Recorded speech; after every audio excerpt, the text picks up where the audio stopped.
Shalom.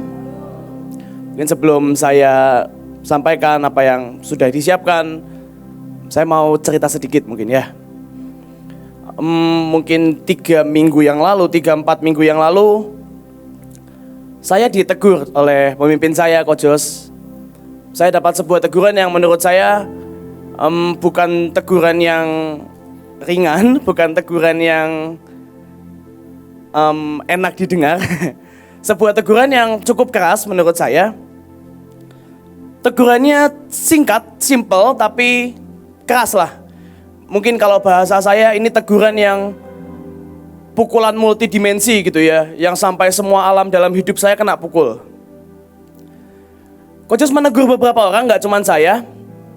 Dan Coach bilang gini, saya tuh sampai tidak menemukan di titik mana lagi kalian bisa dipukul. Dan buat saya betul, tidak ada bagian tubuh saya yang tidak kena pukul. Gak cuma di tubuh saya, jiwa roh saya juga semua kepukul. Semua alam dimensi dalam hidup saya semua terpukul. Dan pukulannya berupa seperti ini. Coach tuh bilang gini sama saya, Christian, kamu ini menyuap Tuhan. Menyuap dengan cara apa? Menyuap dengan saya melakukan pelayanan saya semua dengan sangat baik. Baik dan selesai di batas baik. Saya menyuap Tuhan dengan harapan waktu saya pelayanan baik-baik, waktu saya mengerjakan semua sesuai dengan yang pemimpin saya mau, waktu saya selesaikan semua tugas saya, harapan saya adalah Tuhan berbelas kasihan, memberkati saya, dan membiarkan saya hidup bahagia. Saya pikir seperti itu, jadi saya berharap waktu saya pelayanan baik-baik, waktu saya kerjakan semua sesuai order, saya kerjakan tidak ada yang miss, semua baik-baik. Saya berharap kerjaan saya yang baik itu cukup. Walaupun di dalam hati saya tahu pekerjaan baik saya sedang berusaha menyuap Tuhan. Ini ya Tuhan, saya sudah baik. Tolong jangan aneh-aneh dengan saya. Ini baik, sudah sampai di taraf baik, jangan aneh-aneh lagi dengan saya.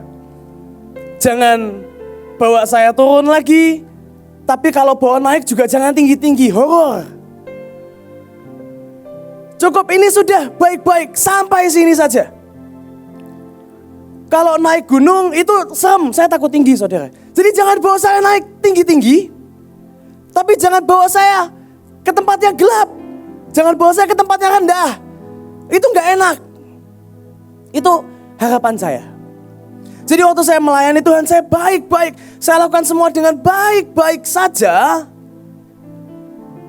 Saya sedang berharap Tuhan juga baik-baik dengan saya. Dan saya tanya, saya harusnya apa? Terus kan bukan berarti pekerjaan saya gak saya kerjain gitu ya.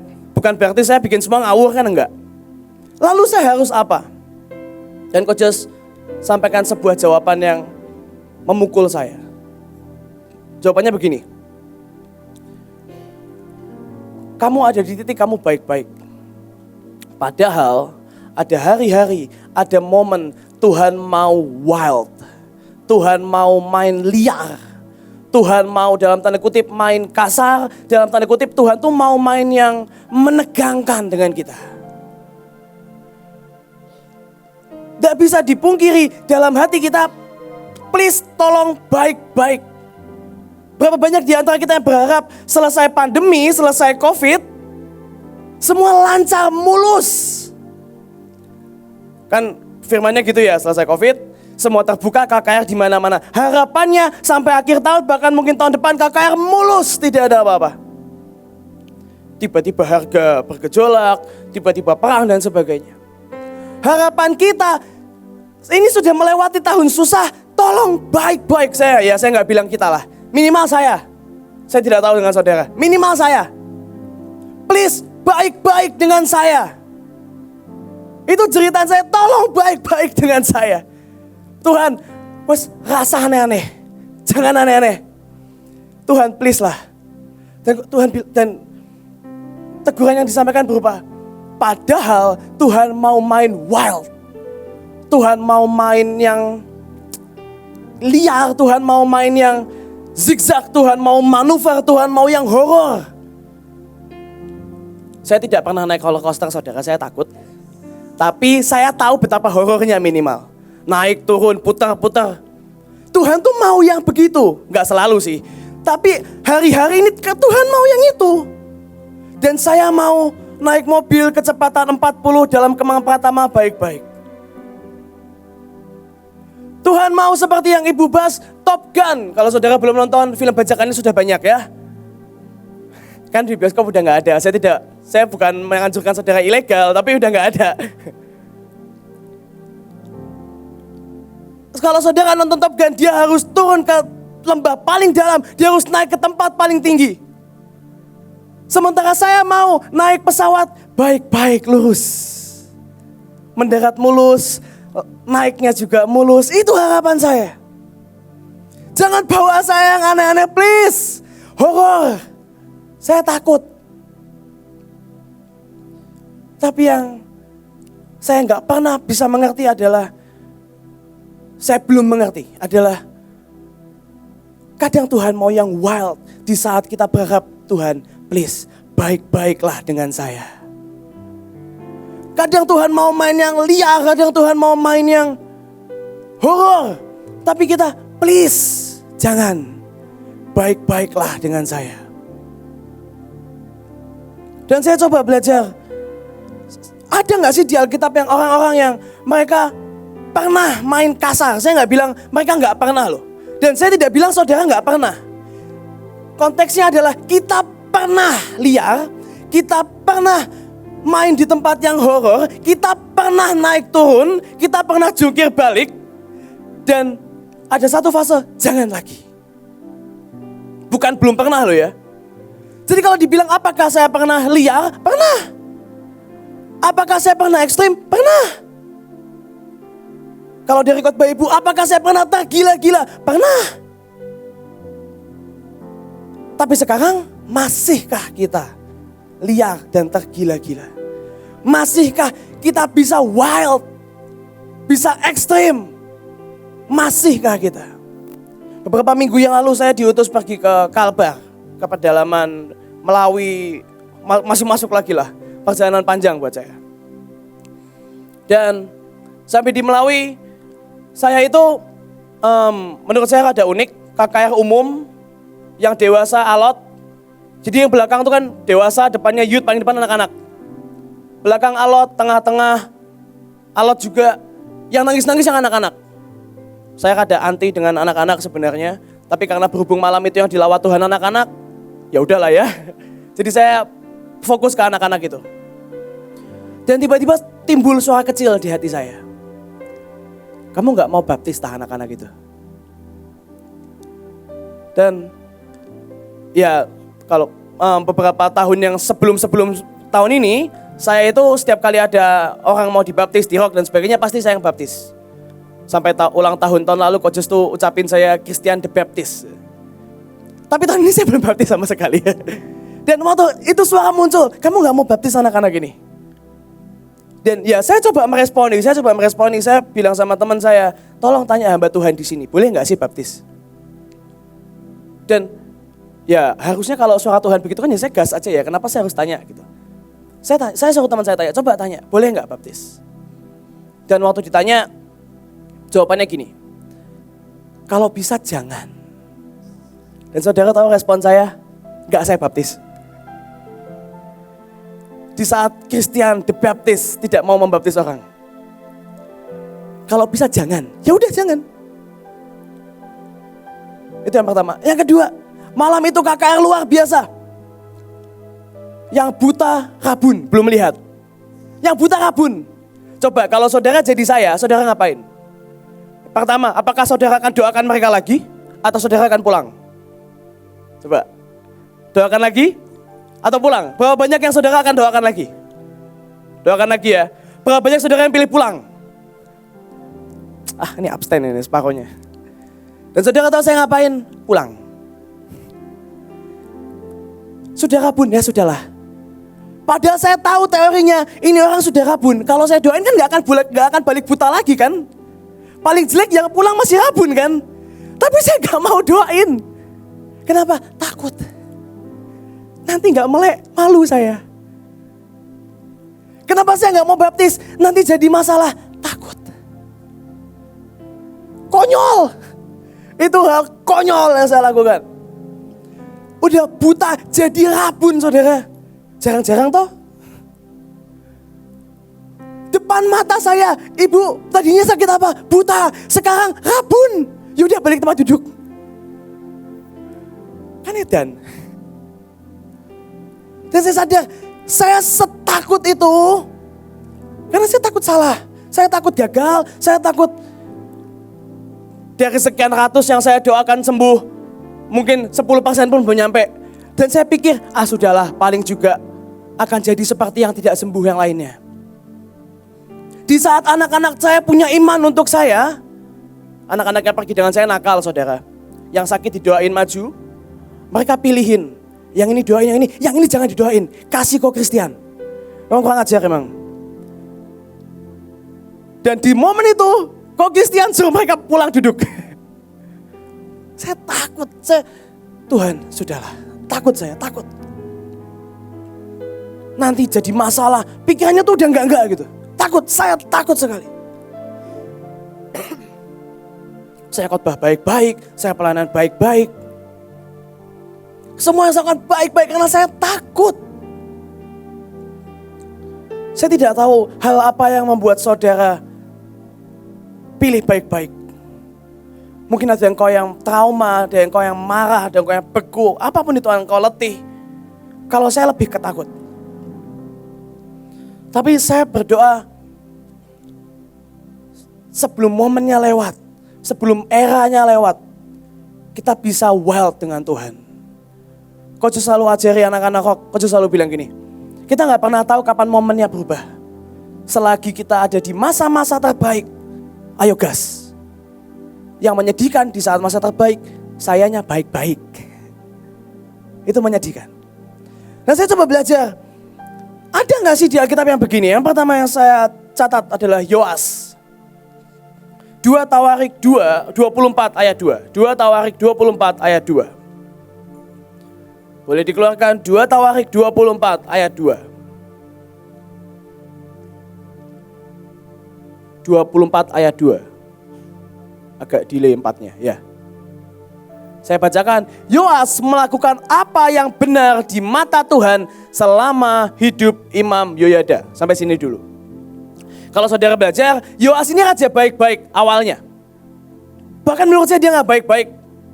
Dia cukup ekstrim. Karena di masa pemerintahan sebelumnya tidak ada bait Allah, tidak ada mezbah. Karena dia orang yang benar di mata Tuhan, dia bangun lagi. Dia bilang sama Imam Yoyada, Pak Yoyada, tahun-tahun lalu gak ada mezbah, ayo kita bangun. Itu luar biasa, dia membuat restorasi di bangsa itu. Bangun.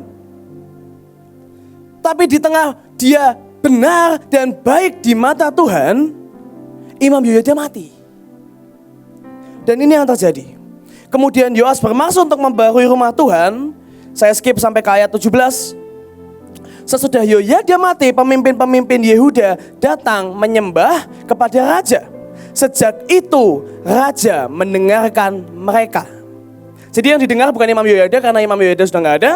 Yang didengar adalah pemimpin-pemimpin Yehuda.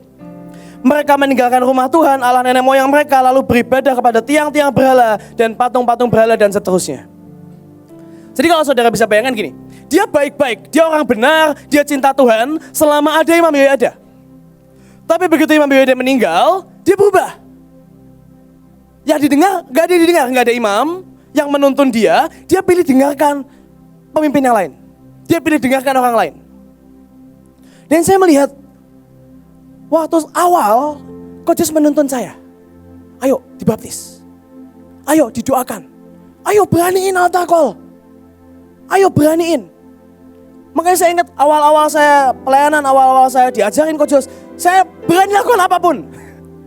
Gak ada yang saya takutkan. Saya berani lakukan apapun. Di tengah alot pun saya berani altar call. Di tengah hadirat Tuhan tipis saya berani doain orang sakit.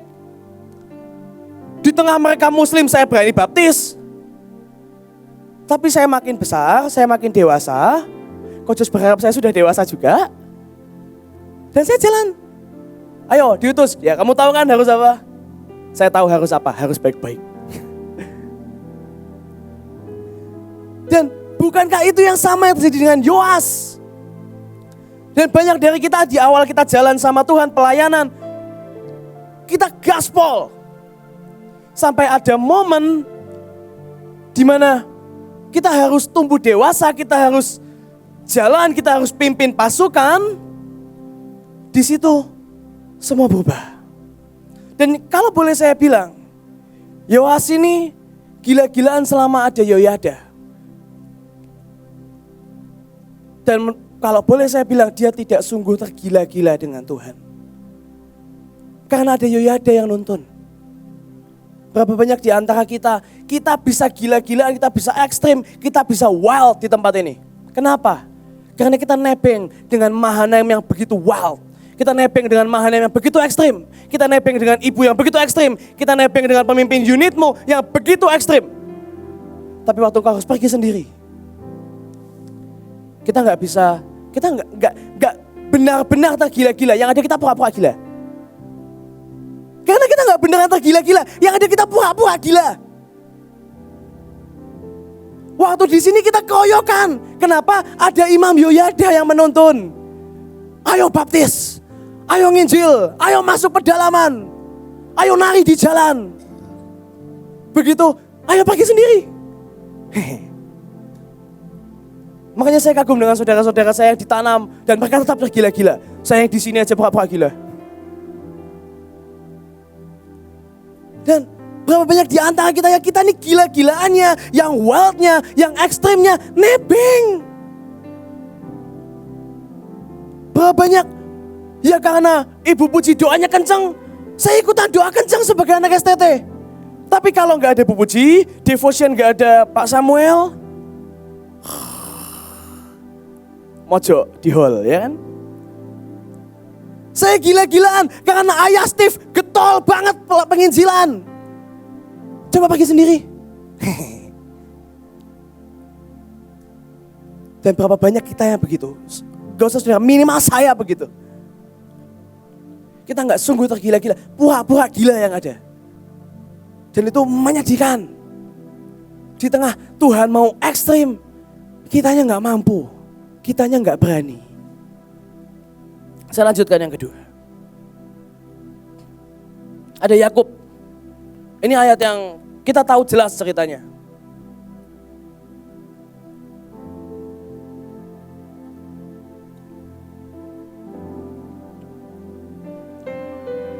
Kejadian 29 ayat 20 sampai 28. Kita semua tahu ayat ini. Genapilah dahulu 7 hari perkawinanmu dengan anakku ini. Kemudian anakku yang lain pun akan diberikan kepadamu sebagai upah. Asal engkau bekerja pula padaku 7 tahun lagi. Maka Yakub berbuat demikian, ia menggenapi ke-7 hari perkawinannya dengan Lea. Kemudian Laban memberikan kepadanya Rahel, anaknya itu menjadi istrinya. Kalau boleh saya bilang ya, dia sudah kerja ekstrim 7 tahun. Ekstrim. Ayatnya bilang upah diganti 10 kali, gak jelas. Pokoknya itu kerjaan paling gak jelas lah. Emang Laban ini nyari perkara. Dia kerja ekstrim 7 tahun. Dan 7 tahun ditipu, dibohongin. Untuk Yakub nih sungguh-sungguh cinta dengan Rahel. Itu kalau saya Labannya tak cemplungin sumur. Untung itu Yakub bukan saya. Niat atau tak gituin nanti. Untung dia Yakub. Dan bahkan kalau boleh saya bilang, jangan-jangan kalau anak Laban 3 dan dia harus kerja 14 tahun. Menurut saya dijalanin sama Yakub. Kenapa? Dia cintanya wild, ekstrim. Berapa banyak di antara kita sudah ekstrim sekian tahun. Tapi yang kita doakan tak kunjung tiba. Yang kita imani tak kunjung tiba. Yang kita jarah setiap pagi tak kunjung nyampe. Dan kita mulai, sudahlah, baik-baik. Padahal Yakub 7 tahun kerja. Kalau kata orang Jawa tuh ya banting tulang tekuk keringkel. Kepala jadi kaki, kaki jadi kepala. Dan gak nyampe upahnya. Kita yang cuman sehari 5 menit doa gak nyampe-nyampe. Sudahlah baik-baik saja.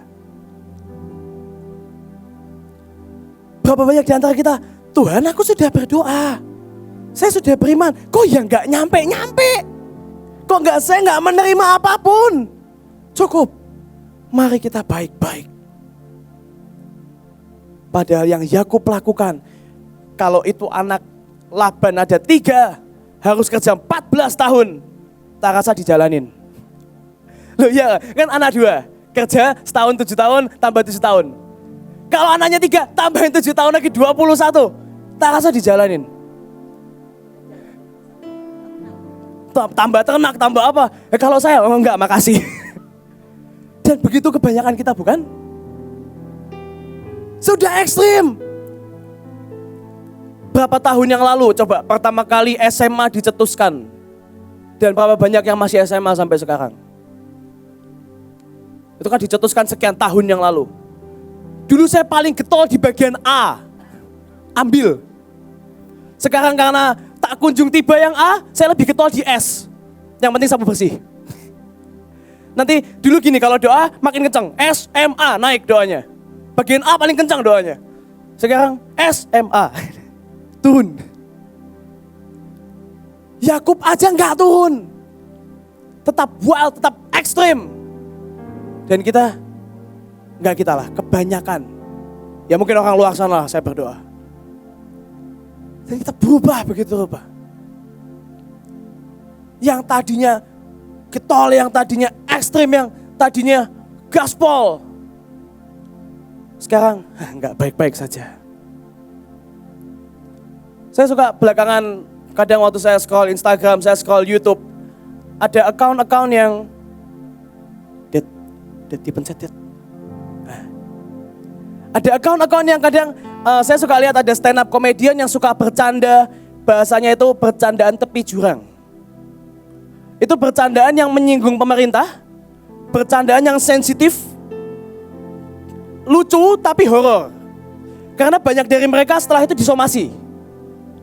Dan kalau saya perhatikan ada beberapa mereka yang tetap melanjutkan jokes tepi jurang, beberapa dari mereka baik-baik setelah itu. Karena pernah kena somasi. Dan saya melihat kebanyakan kita, saya lah minimal. Dulu saya pernah main di tepi jurang. Karena pernah kepleset, hampir jatuh, enggak lagi.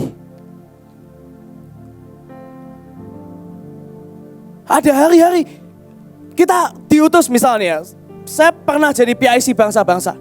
Dan saya buat kesalahan. Hari ini saya ditawarin PIC bangsa-bangsa. Ya kayaknya kita undi ulang aja gimana. Kenapa? Saya pernah diambil jalan yang ini, saya pernah jalan di jurang PIC bangsa-bangsa. Dan saya kepleset. Berarti jurang ini bahaya. Jangan jalan di jurang yang ini lagi. Kita cari jurang yang lain. Saya pernah, yang paling simpel aja. Beberapa hari yang lalu ada acara di Bandung. Saya nyetir. Dan mobil saya disundul, dicium dari belakang. Saya tidak menyalahkan siapapun. Mobil saya dicium dari belakang. Dan saudara tahu, kemarin saya nyetir ke Surabaya, setiap kali saya ngerem, refleks saya pencet lampu hazard. Supaya saya nggak dicium lagi dari belakang. Kan segitu naturalnya ketakutan saya. Dan itu mengerikan, itu horor. Di tengah Tuhan mau ekstrim, kita ngerem, pencet lampu. Dan saya sungguh galau karena saya tahu ini masa-masa terbaik. Tapi sayanya mau baik-baik. Yang ketiga. Terus kita harus apa? Ini yang ketiga, yang terakhir. Habakuk 3 ayat 1. Habakuk 3 ayat 1. Boleh dikeluarkan bahasa Indonesia Habakuk 3 ayat 1? Ini sepertinya tidak ada rema apapun ya di ayatnya ya. Doa Nabi Habakuk menurut nada ratapan. Nah, titik. Kalau saudara pelajari, ini bukan sekedar doa. Kalau bahasa Inggrisnya ada notes-nya. Ini adalah doa yang disertai nada. Atau dalam bahasa lainnya dikatakan on sigionot. Sigionot itu notes di mana dikatakan ini doa harus pakai nyanyi. Oke, jadi bukan doa biasa. Notes-nya berkata ini doa harus dinyanyiin. On Sigionot. Oke, terima kasih. Ada loh. Keren banget BMN ini emang. Nah, on Sigionot. Doa ini harus dinyanyikan.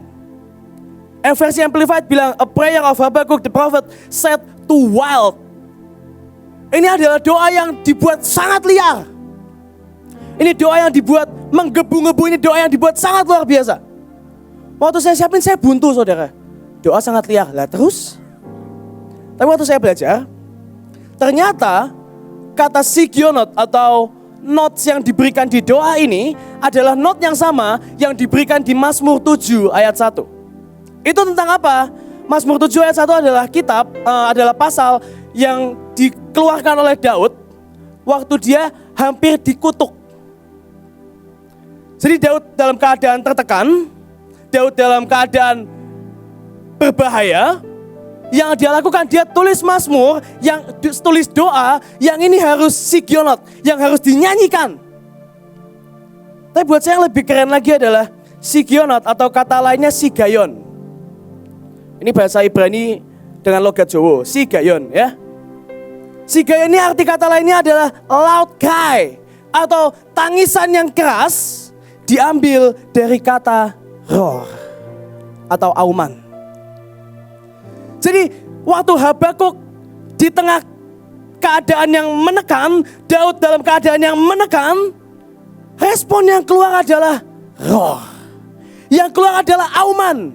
Yang keluar adalah dia bukan takut kayak saya beberapa tahun yang lalu, ribuan tahun yang lalu. Yang keluar bukan baik-baik saja, yang keluar bukan menghindar, yang keluar bukan kabur. Yang keluar adalah sebuah auman. Yang keluar adalah teriakan kepada Tuhan. Dan gak sampai situ, yang auman yang Habakuk keluarkan adalah begini. Saya yakin saudara pernah baca ayat ini. Dari pasal 3 ayat 1 sampai paling bawah, keluarlah di pasal 17 sampai 19. Sekalipun pohon ara tidak berbunga, pohon anggur tidak berbuah, hasil pohon zaitun mengecewakan, sekalipun ladang-ladang tidak menghasilkan bahan makanan, kambing domba terhalau dari kurungan, dan tidak ada lembu sapi dalam kandang, namun aku akan bersorak-sorai di dalam Tuhan, beria-ria dalam Allah yang menyelamatkan aku. Allah Tuhanku itu kekuatanku, Ia membuat kakiku seperti kaki rusa, Ia membiarkan aku berjejak di bukit-bukitku. Itu adalah auman yang keluar dari Habakuk. Habakuk mau bilang di keadaan paling mengerikan, di tepi jurang dalam model apapun, di ujung gunung, di puncak gunung, di lembah paling dalam, auman yang keluar, sekalipun pohon ara tidak berbuah, tetap Dia Tuhan kekuatanku. Sama Mazmur 7 ayat 1. Di tengah itu semua Daud teriak-teriak, Tuhan ini harus diapain? Ayat terakhir bilang gini, saya tidak akan nyanyikan, karena kalau saya nyanyi saudara tahu akibatnya. Ini adalah ayat yang sering kita nyanyikan. Ayatnya bilang gini, Mazmur 7 ayat 17. Aku hendak bersyukur kepada Tuhan karena keadilannya, dan bermazmur bagi nama Tuhan yang maha tinggi. Mazmur 8 ayat 1 masih disambung. Untuk pemimpin biduan menurut lagu Gitit, ya Tuhan, Tuhan kami, betapa mulianya namamu di seluruh bumi. Ada respon yang berbeda. Dan saya mau bilang pagi hari ini, di tengah keadaan kita mau baik-baik, ada respon yang benar. Ada respon yang begitu wild, yaitu mengaum. Di tengah keadaan menjepit, ada pilihan lain. Daripada kita takut dan baik-baik, ada pilihan lain yang berkata, ayo mengaum, ayo wild, ayo bangkit. Dia Tuhan kekuatan kita. Keadaan dunia boleh seperti apapun, tapi Dia kekuatan kita. Saya akan tutup dengan beberapa orang yang mau saya ceritakan. Yang boleh keluarkan foto pertama. Oke. Saudara tahu dia siapa? Sejujurnya saya tidak tahu awalnya. Tapi menurut narasumber yang saya mintain tolong, dia adalah artis saudara. Artis ya, cuman saya juga gak ingat dia main apa. Namanya James Bond, terima kasih. Namanya saya nggak bisa baca, Judi Dench. Ya apapun itulah bacanya. Dia adalah artis umur 87 tahun. Dan sampai hari ini dia masih main film. Dia main film dari tahun 64 sampai tahun ini. Artinya 58 tahun dia dalam dunia perfilman. Dan waktu dia ditanya gini. Dia ini ternyata punya penyakit mata. Penyakit matanya adalah macular degeneration, atau kalau saya coba googling itu kehilangan kemampuan membaca. Jadi dia ditanya, kamu nih artis, matamu mulai rabun, gak bisa baca. Terus gimana kamu baca skrip? Kamu gak mau berhenti atau pensiun atau apa? Jawabannya gini, slowing down jadi lambat. Betapa beraninya kamu ngomong gitu sama saya. Saya tidak akan berhenti, saya hanya akan berhenti waktu saya gak bisa ngelihat sama sekali. Itu jawabannya. Yang kedua. Nah ini meme. Mungkin beberapa saudara yang senior, saudara tahu foto-foto di atas. Itu Ronaldinho, itu Zidane. Saya ini fans bola baru saudara, jadi saya nggak hafal. Itu ada Maradona, itu ada Pele. Dan di bawahnya ada Ronaldo. Mereka semua umur 36 tahun. Oke? Di umur 36 tahun ada pemain bola yang pilih main di liga baik-baik. Jadi kalau saya boleh cerita latar belakangnya sedikit, di dunia ini banyak liga bola. Ada yang kompetitif sekali, ada yang cuma main demi hobi dan uang. Nah, Ronaldinho di umur 36 tahun, dia sudah pensiun. Kita tahu Ronaldinho ya, beberapa saudara mungkin tahu. Ada Zidane, dia sudah pensiun di umur 36 tahun. Ada Maradona, saudara mungkin tahu juga. Ada Pele, dia sudah pensiun. Ada yang pindah ke liga yang gampang, kalau saudara lihat di ujung sana, itu Xavi. Dia pindah ke Liga Arab. Duitnya banyak, mainnya santai. Dia pindah ke sana, di bawah ada Maradona, dia pilih pulang ke Boca Junior, itu pulang kampung saudara. Main di kampungnya, turun. Dan saudara lihat ada Cristiano Ronaldo di umur 36 tahun, dia main di Manchester United. Liga Inggris adalah liga paling kompetitif di dunia hari ini. Lihat perbandingannya, yang satu pilih pensiun, yang satu pulang kampung, yang satu masih pilih main dengan anak muda. Dan masih mencetak gol, masih jadi pemain terbaik. Saya pernah ketemu dengan beberapa orang, dan dia bilang, saya pernah ekstrim. Saya pernah ikut Monas yang dulu banget, ajaib. Terus saya tanya, hari ini? Saya punya pelayanan yang lain. Enggak, itu sedang... Kamu pilih baik-baik saja itu. Ronaldo makin tua, gak makin baik-baik. Makin gila mainnya. Next. Nah, ganteng ya? 11-12 mas saya. Kok gak terima sih? Kenapa sih? Saudara tahu? Nih ganteng ya, saudara tahu dia siapa ya? Ini orang gila menurut saya, kenapa? Ada momen di satu film Mission Impossible kalau nggak salah, dia janjian sama stuntman-nya. Kamu percaya saya? Percaya, saya percaya kamu. Ayo kita gelantungan di pesawat lepas landas sama-sama. Jadi bukan naik pesawat, tapi gelantungan di luar pesawat yang mau lepas landas. Edan. Yang kedua, karena buat dia, saya harus menaikkan karir, nggak cukup segini. Di umur 30 tahun, dia ambil les penerbangan, dia ujian beneran, dan dia dapat license jadi pilot beneran. Dan yang luar biasa, di film terbaru, Maverick, di umur 60 tahun, dia yang ngelatih anak-anak itu buat terbang. Dia buka training. Dan dia yang ngajarin stuntman-nya. Umur 60, masih naik pesawat, nyetir dewe. Ya.